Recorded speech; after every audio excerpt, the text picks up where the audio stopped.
Welcome to another Wargame review from theplayersaid.com. My name's Alexander. And I'm Grant. And today we are taking a look at Night Fighter Ace. And this is from Compass Games, came out this year, 2018. And it's designed by Greg Smith. And you may know his games. Very famous designer. Done a good number of games. Lots of solo games. Yeah, most famous for The Hunters and Silent Victory, and now The Hunted. This is his latest game. He's got a ton of others in the works. Zeppelins. Yeah, we had the opportunity and great fortune to meet him at WBC this year. He showed us this. Miss you, Greg. He showed us this and some of his other games, and a lot of the stuff Pacific that's coming War, up in the future as Compass well. Games. Pacific Tide. Yeah, sorry. So a lot of stuff from him, but you know, if you've played The Hunters, that kind of solo narrative game, this is that style of game. Mm-hmm. A lot of dice rolling, referring to charts. Yes. Some modifiers. This adds skills and things like that. But yeah, it's a lot of dice checking, referring to charts, and just kind of following things. Yeah. Which is cool. To me, it speaks to my my more analytical side. I think it's kind of cool. Well, this is to me more. This is like a story-driven. Absolutely. Game, right? Yeah. It's not pushing counters around. No. Like there are some solo games where it's like it's a tactical game and you're like making all these decisions. There's decisions to be made, but a lot of the time it's like, what happens to me? Right. Like they just shoot some random things at you, or the weather's bad, or there's just some random electronic fault, so my radar goes out. Or you get blinded. Yeah, you get blinded because you were shooting too much in the middle of the night. And still landed successfully tonight. So, and took down a Lancaster and a Halifax. So I was totally okay with that. Yeah, so this one, you take the role of a pilot in a German night fighter. Mm-hmm. So you're flying in BF-109s and Dorniers, Heinkels, and you're set up with radar, guns, and cannons, and it's trying to intercept and shoot down bombers from Bomber Command. And it starts in 43, I think. August 43 goes all the way through ends in 44, July 44. So you got about a year's worth of like calendar game to play in. Each month has 1, 2, 3, 4, 5, 6, 7, 8, about 8 slots in it. So you figure, it's 2 or 3 days between each raid kind of thing. It's like you said, if you've played Silent Victory, if you've played The Hunted or The Hunters, you'd be very familiar, very easy to learn this game, very similar style. There's a sequence of play, you roll to see, where the bombers are coming in, you roll to see what the weather's like, you go take off, you're rolling to try and find the bombers, and that's quite difficult. Yeah. You're rolling a D10, and you need a 9 or a 10 to find the bombers in the middle of the night. Now, if you've got some good skills, and you've got a good radar, and a radar operator, makes that a bit easier. Or if you're, as in the cooperative version, if your partner, like you, found and you radioed me, and you said, hey, there's planes up here. It offers a bonus to them. That I can then miss the roll. One and fail colossally. What? Fantastic. Planes? What? Huh? So I'm going back home. And then if you find a plane, you roll in a chart to see what kind of plane it is, and then you get into like the combat sequence, and it's what range am I initiating my attack, and then this one you have then an option of am I using my forward cannons and how many of them. There's a special type of attack that the late war night fighters had called Schrager music, and they basically had like a cannon at like a 40-degree angle sticking out the top of the plane. The wing. You'd fly under the planes of these Lancasters because they didn't have any belly gunners, and they would literally try and saw the wing off with this cannon, and just wing would fall off, plane falls out of the sky. I did that tonight. That was awesome. Yeah. So that you get some options about how you attack, and there's different kind of circumstances, limited ammunition you might have with those. Right. Well, you can decide to pull on the trigger, risking your guns jamming, but you get extra hits. Yeah, you might get extra hits and things like that. Which is nice. And then you have, and we'll just kind of here you have some kind of templates of the different sizes of planes that you'll encounter. If you're fighting Lancasters, you'll use this, and you'll do damage. And as you fill up these tracks, you shoot the wing off, or it just kind of disintegrates, blow the fuel tanks, kill all the engines, it just falls out of the sky. So that's done by your guns have kind of a combat value. And what's different from this, from kind of Greg's other system. Games, is you have a deck of cards. It's not just chucking dice to see and referring to a what table. You damage. Yeah. You have a deck of cards. You just draw a card, and the card will tell you, hey, if I have this much 12 attack firepower, this is many hits that I do. But there's also some text on here that might say, oh, the bomber actually spotted you and shoots you first, and you have to abort your attack. So there's some other bits and pieces on here. So you kind of do some damage, and then, how many hits you do, then you roll in the chart that many times to see which of their systems you damage. But then they obviously get to shoot back. They draw another card, there's defensive fire at the bottom. Same thing happens. You have to roll dice against yourself about where you take damage. And the big difference here that I've noticed with the kind of submarine titles that Greg put out is that your night fighters are very flimsy. Most of their systems can take really they can one take or two one hits, hit, and then the second hit. You're dead, or not dead, but you're kind of out of commission. Yes, if your engine goes out, you're in trouble. And so, what I enjoy about this compared to like Silent Victory, for example, is the scale is much smaller, right? A mission is you take off, you fly for a few hours, you come home. Right. Silent Victory is I get in my sub with my big crew, we go on a patrol, it's like 3 months. Yeah, you're traveling 1,000 miles or more. The stakes are really, really high in that, I feel, because you start to take some severe damage, well, you're crippled for the next 3 months. It's not like you can go back and just get fixed really quickly. This one is, I get peppered. Yeah. Okay. I break off. I'm going to break off, and we'll just fly out again tomorrow. Right. And hope for the best, kind of thing. Because this one is that your little plane that you fly. Here's my Dornier 217. Down here is the little chart. Most things have 2 boxes. Some of them have 1. Yeah. If you take a hit in your oxygen, your oxygen system goes offline, is damaged. And do you need oxygen? You do at that altitude. Yeah. You immediately break off and you have to land. Yeah. You can't. You don't have an option. Yeah. So some of it's very risky. But I take a hit in my wing and one in my engine. Mm-hmm. Okay, maybe I might risk like another round of combat. But it's very, very tenuous in this. Like a really good attack, and you're like, bail out, like immediately. Well, this game is really about pressure luck. You have to decide: are you in this where you're gonna be very cautious, or are you gonna really try to become an ace and get out there? And I'm not the type that turns around often. That's just not who I am. So tonight I played, and I think I was shot at pretty bad, and I said, it's only a game. So I went out and I shot down another plane, became an ace. I shot down two bombers tonight. But it becomes a point of, you ask yourself, how much more do I want to risk? Yes. And you're risking, in essence, the guy that you've built up. You've been playing this guy that you played tonight for... Yeah, I've played him for missions? For a long time, yeah. You get invested, right? So you've got this full log and on the back as well. And as your guy grows, the more missions you go on, you gain experience. And prestige. And then you gain prestige if you win awards and medals for shooting guys down.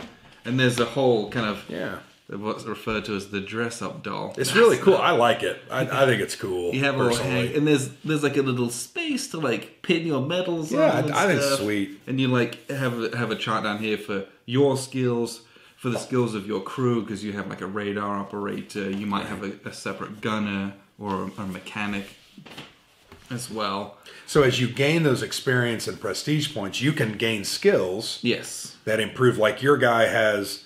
You can repair or ignore your first gun jam. Yeah, I can just convert it to a miss, or you can. I had like air combat maneuvers, so I can reduce the number of defensive fire hits that I take. And so there does come a point where the longer you've played your character, the more missions you've gone on, the better they are, the more invested you are, and the more you're like, oh, I can't lose this guy. No. Yeah. Or like, you've got this radar operator, he's been with you since the start, and he gets wounded, and you're like, you roll that dice, and you're like, please don't be a serious wound. Yeah. But I think that's the hallmark of a very well-made solitaire game. We talk a lot about solitaire games. We want them to be difficult, winnable, but not easy. You want it to be hard, but you also want it to tell a great narrative, and you want to become vested in the health and safety and well-being of your character.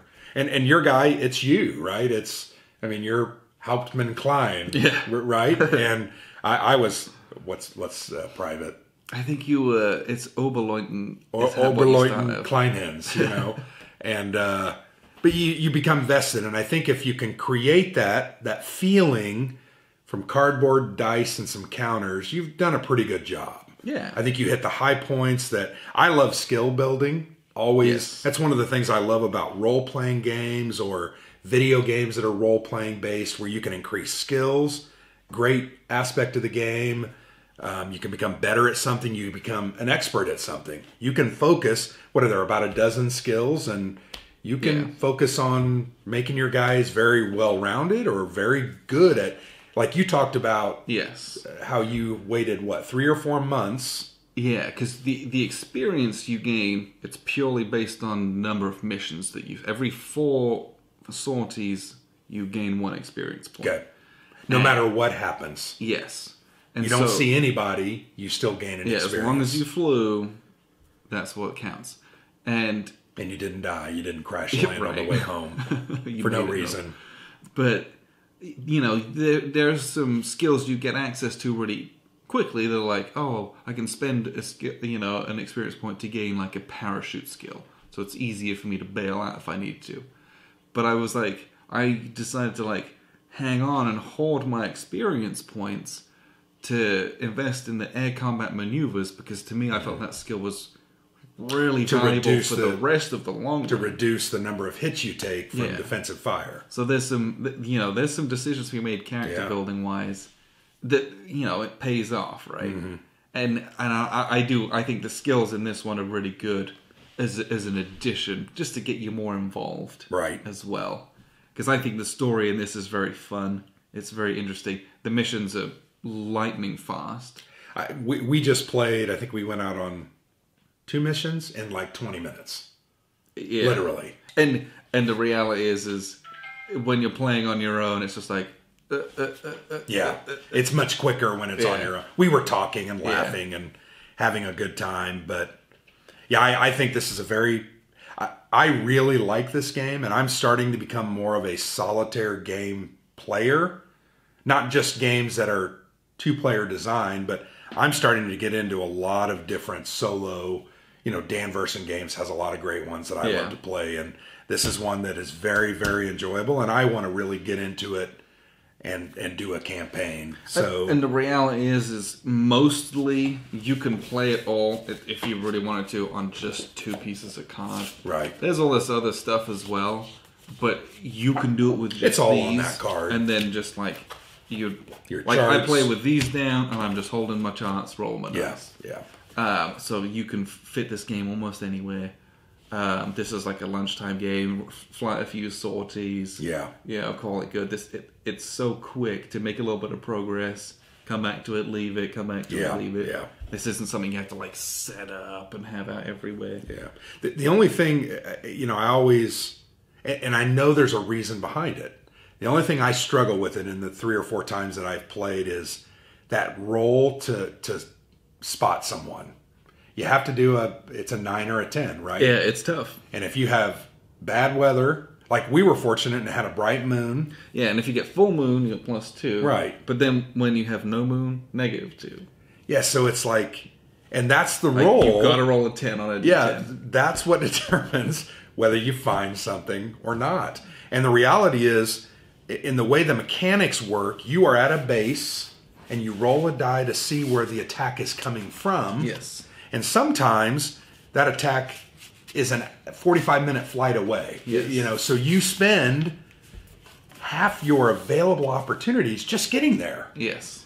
So that's the one thing that I think I look at. But, you know, when it's a solo game, you miss that roll, guess what? You go to the next day. Yep. Right? I mean, that's just the way it is. You've missed 3 or 4 rolls, you just line it up, you roll a couple more dice, and bam, you're basically on the scent of a new bomber stream. Yes. And it's not like, you know, you're wasting a week. No. You just waste 5 minutes. So, once again, it's something that I struggle with because it's such a hard roll. What I like is the progression with that. Yeah. Because if you start off, you might fly a BF 110 like this. And basically you can see there's 5 spaces, so you have 5 opportunities. If you start off in space 1. Yeah. And how that works is very interesting, and we'll get there in a second. So at most you can have 5 rolls to try and intercept. But as you grow, as you gain prestige, you might fly a different plane. You had a Yonkers 88. 7. You've now got significantly more. Almost 30% more opportunities to spot. There's bigger fuel tanks. You know, and that's cool. So you're right. There's a progression there. It's just taking the time. Invariably, though, I can never roll that 10. But I did roll a 10 tonight, so that's great. Yeah, and there was a period in the campaign that I was doing where I would roll 10s all the time. I was this is so great. I was always on the weather. On the weather roll. And which is like sucked in. You couldn't even take off. I'm right. Why can't I save my 10s for my spot rolls? Very frustrating. Yeah. But it was, you know, that's just how the game is. It was funny. But the progression is very cool. You know, you gain prestige as you get more kills, as you gain medals, and as you get promoted. You get to switch to better aircraft. They have better radar equipment, so you get better rolls. They got better weapons, more of them. That part of it's very fun. You know, that's what a lot of gamers like is progression, right? Right. Getting better. It's that grind almost. But this one has a cool story with it. That's, you know, it's fascinating. Oh, yeah. And, you know, ticking those boxes, seeing how many you can get up. Yeah. And you can compare yourself against... They have a deck of the ace pilots. And there's a lot of research that Greg did with these. And he had a deck of cards. And each of these is an actual pilot that actually from history actually flew. And it lists, like, how many kills they ended the war with or ended their career with. Various medals that they won. The planes they use, and some of them have like special abilities, so you can kind of play as this person to try and do better than they did. So this is Wilhelm Herget. He had start with all this stuff. He was an expert in BF 110s and Yonkers 88s, and he ended his campaign with 25 kills. Wow! So like. You kind of fly as him with these, and it gives you some starting bits and pieces, and you're just trying to do better than that, for example. Hoping to get at least 25 kills, if not more. Yeah, and that's interesting. Even just from like that is interesting. Like you may never do that, but just looking through these, it's fascinating seeing like some of their best aces, just how many kills they were able to get. How many? There was one guy that had like I want to say 80. I think 65. 65. Maybe the highest. That's a lot. I mean, it's just thinking about that, avoiding the gunfire, I don't know. Avoiding the gunfire and all the sorties they had to go on. Yeah. Landing and taking off with all the troubles that could happen. In the middle of the night. Yeah. To last enough to have 65 kills. I'm assuming he went out 300 times or more. Well, maybe not, but... And then you compare it to, like, this guy who's got, like, 4 kills before his shutdown, right? Right. Like, it was just... Would you feel bad for that guy? He was serving and trying to... Well, it's one of those things that... Yeah. It's just that's a neat element. It's just interesting, right? Mm-hmm. And I know Greg put a lot of work into that, and I thought that it's just cool. In a solo game, I want to, like, experience the history. I want to see some of that stuff. Well, you want to feel it. And I think those elements make you feel it. The other thing about this game, the art is fantastic. Yeah. I remember when I first saw the box cover, I thought, man, I don't try to judge books by their covers often, but that game's beautiful. It's hard not to. That box is fantastic. And that's they the same artwork on the back of the cards as well. It's just so amazing. And I know that he's working on the next iteration of the game. It's Daylight Operations, called Daylight Interceptor, I think is what it's called. but it's like more of the same, but during the day, so you don't have some of the problems with other elements. So you have different set of problems. Yeah, you're going to have a different set of problems. But just, I don't know, they just do a great job with these games. The research, the history, the art, the layout. These are fantastic cards. Yes. They're just very functional. Like, and the track that we talked about, so it's got 5 spaces on it. If whoever you roll, if the raid is on front, let's say the raid is on Munich. If you are based in France, you start your mission in the Munich space. You have 1, 2, 3 spots to roll. Just 3. And that is it's such a clever way to track your fuel. Because without having to worry about extra counters. Yeah. It's very good. One of my favorite air war games is Bomber Command from GMT. That's a great game. It's so cool. You have to fiddle with that. But that has one of the worst field management systems of all time. Yeah. Because it's just, you literally have a stack of fuel counters, and it's a track. It's a track of fuel, but every single night fighter squadron that you have on the board that takes off is on there, and managing them all, because it's a little burdensome. It's like, what is it? It's like, oh my god, like all the different insignia. It's like Nachtjäger Geschwader 2 Squadron 3. It's a lot of insignia, and I'm like, oh, it's this one, and if you mess it up, it's actually kind of a big deal because the fuel's so important. And that game's so great too. That's such a great game. But this, oh my gosh, it's such an innovative way to deal with that same issue, and really do it seamlessly, because make it so much simpler. It's such an important part, right? But this is just done in a different, abstracted way. Yeah, it's fantastic. You never have to think about it. But it's just there. And I know Greg, in the interview I did an interview with him on this one. He was very proud of that kind of innovation, and I was like, yeah, bravo, you did a great job, because that's an important element, but it's not something necessarily that you want to be worrying about. Yeah, like or tracking and like you said, confusing it. It's hard to like think about that. Yeah. But listening to him explain that, I'm like, oh my gosh. Yeah, it makes perfect sense. Yep. So yeah, I had a blast playing this. I will continue to play this. Yeah. This is one that just sits around, and I'm like, ooh, let's play it. You fiddle with it here and there. Yeah. It's so knowing quick and easy. That you can get in and get out in 20 minutes and probably do 2, maybe 3 sorties. It just depends on how it goes. But you can never do that. Yeah. Because you always want to do more. Well, you want to do 4 or 5. And then you look up and you're like, 15, it's 12:45. 15 sorties in, you're like, okay, I need to go. Yeah, exactly. Well, it's funny because we started this, I think I said, let's do a quick game tonight. And here it is, it's 12:40. I mean, it's nuts. Because we sat here and we talked about it. We had a great time. We played it. I wanted to keep going, but we gotta move on. But so I definitely want to get into this, and I want to do exactly what you did. Start out in the worst aircraft possible. Prestige 2, I think. Prestige 0. No, 0. Just nothing. I want to do that. No radar. Only cannons. I want to go for it. I want to see how it goes, and I did that because then when you get into the good planes, you're like, oh, so good.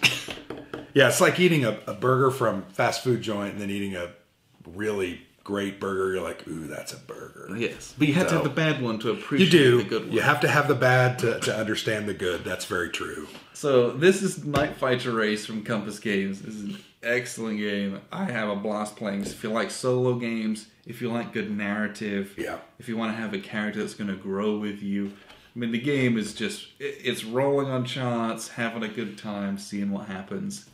Flipping the cards is really fun. And then you get to roll that damage. I enjoy doing that. Rolling that 10-sider and hoping that you roll a 10. Yeah. So the fuel tank explodes. Yeah. It's so cool. Well, you flip the card and you get the D result. So destroyed. Yeah. Now a very cool game. Very cool. Appreciate you guys tuning in. I've been Alexander. And I've been Grant. From theplayersaid.com.